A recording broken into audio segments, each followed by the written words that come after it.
salamu mani. Mani ko mbona uzindutse nk'umwaka ugiye mani naho ubera ikigo ginza uri kujya ukaguma mu buri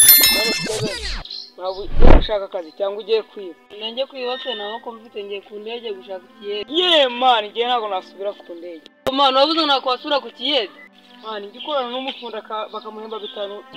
akampemba 2 kandi ngiye wavunitse ntago nasubirayo ngo mani muri iki gihe nako wakora imbaraga akora ubwenge none si ugiye kumbwira ko ari nta bwenge mfite ubwenge ufite usibye ko buri munsi mw'inguru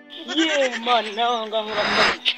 Nda nabyo se ufite ubwenge wakambanya inguru oya mani debe bira bintu barandeshe bakubeshyira se bakanagufunga nabare byose mbadahanga zose ko bakubeshyiraga mani ibindi gatubireka ikanigire mu kazi byo mu kazi mani byihorere ubanze usubize ikibazo cyane neze ngize mani tubireke bitabaji yagirite